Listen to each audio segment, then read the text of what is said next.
Amado ouvinte da Palavra de Deus, que Deus abençoe tua vida, tua casa, tua família. E a mensagem que eu trago hoje para a vossa meditação está no livro de João, capítulo 9, o versículo 1 e o 2. Hoje eu quero falar sobre uma pergunta que os discípulos fizeram a Jesus. Conta que Jesus caminhava com seus discípulos e quando ele viu um homem que era cego de nascença, os discípulos perguntaram a Jesus quem havia pecado para que aquele homem tivesse nascido cego. Se teria sido os seus pais ou teria sido ele próprio. A pergunta é: que tipo de pecado uma criança, um feto ainda se formando no ventre da mãe, poderia pecar? Será que uma criança ainda se formando no ventre da mãe, ou mesmo que já tivesse formada, ela poderia fazer algo bom ou mal? Alguma maldade? É claro que não. É, até a pessoa mais leiga do mundo, ela consegue entender isso, que isso jamais existiu e jamais pode existir, né? Não seria o mesmo que eu perguntasse assim a você: olha, quem foi que confeccionou o enxoval para esse teu filho? Você ou foi ele mesmo? Você responderia ou acharia de mim se eu te fizesse essa pergunta? Não seria bastante ridículo, coisa de louco? Não estavam loucos em fazer essa pergunta. Se eles fizerem essa pergunta, certamente eles tinham um motivo para isso. E eu imagino que, já que eles tinham em mente, o sofrimento humano é consequência dos nossos próprios pecados, então eu imagino que eles pensavam que os que estavam, né, já grandes, né, já crescidos, ou não importava a idade, mas que já estava fora do ventre da mãe, se acontecesse alguma coisa com ele, era porque ele tinha feito motivo, dado motivo para aquilo ali. Era consequência do que ele tinha feito, ainda que não fosse. Mas se o sofrimento, né, que a cegueira, para quem é cego, é sofrimento. Uma pessoa nascer com a deficiência é sofrimento, né? E eles tinham em mente que se é isso, né, se o sofrimento é as consequências do pecado, então aquela criança que nasceu com alguma deficiência tinha cometido algo grave, mesmo dentro do ventre da mãe. Ele só não explica como uma criança recém-nascida poderia pecar, fazer algo grave para que ela mesmo nascesse deficiente. Ou seja, já nasceu pagando, né, aquilo que ela devia, já nasceu devendo. É triste, mas é a realidade, né, que a gente lê aqui na palavra. A resposta de Jesus para ele é que nenhum nem outro havia pecado, né, é que tudo aquilo tinha acontecido para que fosse manifesta as obras de Deus. Voltando novamente, qual foi também a resposta que Jesus ele deu a Adão, quando lá no livro de Gênesis, capítulo 3, o versículo 17 e o 18. Quando Jesus foi se encontrar com Adão, ele estava escondido porque havia pecado e descobriu que estavam nus. Deus disse: olha, Adão, por ter dado ouvido à voz da tua mulher e comido da árvore que eu havia ordenado que não comesse, maldita é a terra por vossa causa.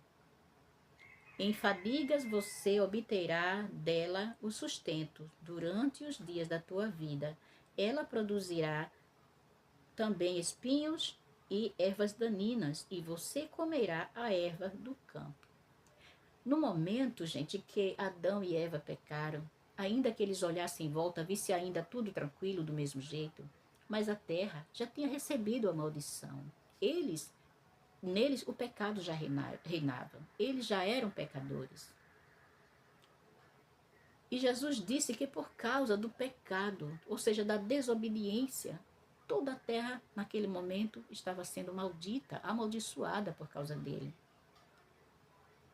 Né? Então, por quê? Porque o pecado é maldito e traz maldição para tudo e para todos.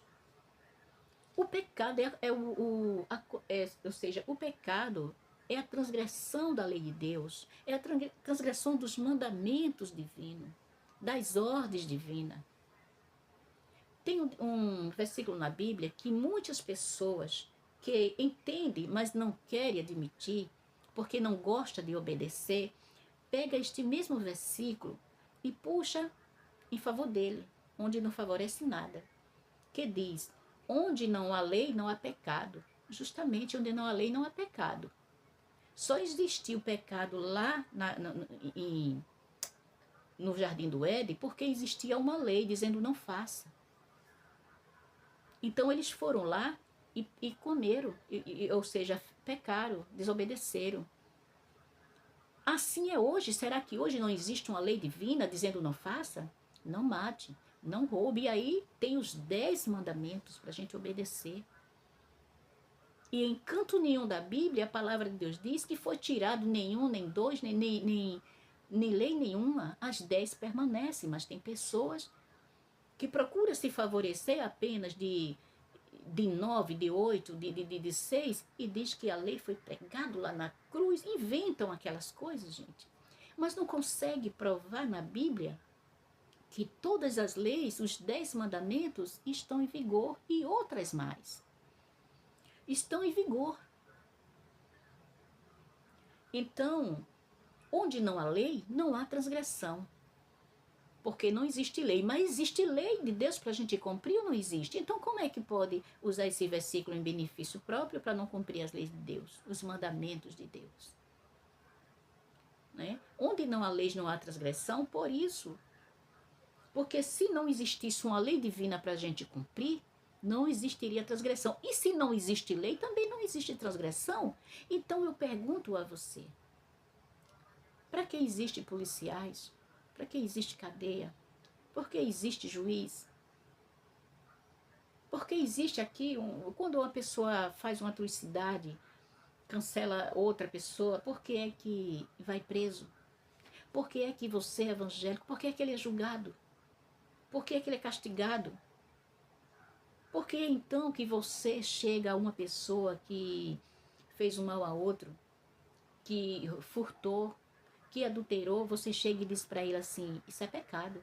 Peraí, a lei não está morta? A lei não foi extinta? Onde não há lei, não há pecado, então por que aquele... Se você está dizendo que não há lei, então por que ele está pecando? Porque você diz, né, o que diz, né? Que a lei foi extinta, a lei foi pregada na cruz, não é mais para a gente cumprir, então quer dizer que eu posso matar e roubar? Não, né? Porque eu estou te prejudicando. Eu não posso adulterar porque eu estarei com teu marido. Não é isso? Ou a outra pessoa está com tua mulher. Eu posso... Falso testemunho eu posso? Não, por quê? Falso testemunho eu posso te botar na cadeia sem tu merecer. Não é isso? É. E o restante? Porque tu não sente na pele o peso do pecado naquele momento, então isso aí não te interessa. Mas tudo isso nós vamos dar conta a Deus. Então é por isso, pela nossa desobediência, é pelos nossos pecados, nossas falhas, é nós mesmos que não deixamos de pecar. Porque o pecado ele reina em nós. E que os nossos filhos, eles nascem deficientes. É por isso que os nossos filhos, e nós mesmos nascemos, é por isso que as enfermidades estão aí, os hospitais lotados. Tanto que não cabe mais, já estão fazendo das próprias residências, nas próprias residências, as UTIs. É por isso aí que as crianças nascem, nossas crianças nascem deficientes. É consequência dos nossos pecados, não do pecado daquela criança. E porque ela também nasceu de pecador. Não pode tirar um santo de 2 profanos, de 2 pecadores tirar um santo, nem tirar o que é puro de 2 impuros. Nasceu de pecador, é pecador também. Mesmo que ele não tenha cometido nenhuma atrocidade, nenhum crime. Deu para entender? A gente lê muito e entende pouco. E outros lê muito, entende, mas muitos procuram de alguma forma puxar o evangelho para o gosto dele. Ele não quer se adaptar ao evangelho, à doutrina. Ele quer inventar uma doutrina que se adapte aos gostos dele. Quando realizava os milagres, cada milagre que Jesus realizava, que fosse num concho, que fosse num aleijado, que fosse no cego, no surdo, não importa, que fosse a multiplicação do pão, o Senhor, ou seja, o Deus o Pai, estava manifestando a sua obra, o seu poder e o seu querer, a vida daquela pessoa. aquelas pessoas que estavam em volta ali assistindo, vendo ali aquele milagre, estava sendo testemunha do poder de Deus, do que o Senhor é capaz e das obras do Pai, através de Jesus, realizada por Jesus. Jesus realizava naquele ser, ou naquele momento, as obras do Pai dele. Era o Senhor manifestando, Deus manifestando, através do Filho na vida de alguém, ou um momento como a multiplicação do pão, o poder dele. E o desejo que ele tem em restaurar nossa vida, em nos dar saúde, em nos dar o alimento, em não deixar faltar nada. Se nós simplesmente o atendêssemos, se nós simplesmente o obedecêssemos, se nós simplesmente deixássemos de fazer as coisas pecaminosas que a gente faz, mas desde que Adão e Eva pecou, a gente deu continuidade aos pecados, e ainda pior, se multiplicou, meus amados, se multiplicou ainda pior o tipo de pecado, as barbaridades que são feitas no mundo, até mesmo um contra o outro, e vice-versa. Quando Jesus curava ali, o Pai estava dizendo, olha, através do Filho, dizendo para nós, dizendo para aqueles, e diz ainda hoje, porque milagres ainda é realizado em nossas vidas. Como eu mesmo tenho dado meu testemunho de vários milagres que Deus fez em minha vida, e creio que Ele ainda fará. E Ele está dizendo, olha, o meu desejo, o mundo não está desse jeito, vê, a humanidade não está desse jeito, tudo enferma, tá, mas o que eu quero é fazer aquilo que aos olhos de vocês não tem mais jeito. Eu desejo salvar vocês, tirar vocês dessa vida, desse mundo de pecado. Eu quero salvar. Tudo isso que vocês estão sentindo, todo esse sofrimento, eu acabo com tudo. Eu torno vocês sãos novamente. Eu vos purifico de todo pecado. Eu dou uma vida nova, um corpo novo, um corpo glorificado. Basta me aceitar. Basta se entregar ao meu Filho, basta se converter a Ele e obedecê-lo. Então, no último dia, eu te darei a coroa da justiça. Se tu permanecer de pé, for firme, nem que seja preciso tu morrer, por ser fiel a mim, por ser fiel ao meu Filho, eu te darei a coroa da justiça. Então, somente seja pegado a mim com amor, com temor e com tremor. Que Deus te abençoe. Que Deus faça resplandecer, meu amado ouvinte, a sua luz sobre ti.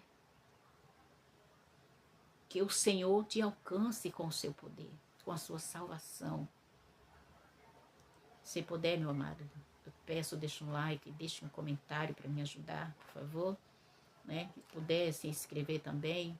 Se gostou, deixa um like. Se não gostou, deixa um dislike. Que Deus te abençoe da mesma forma. E até a próxima, se Deus assim permitir. Eu oro por ti, tu oras por mim, certo?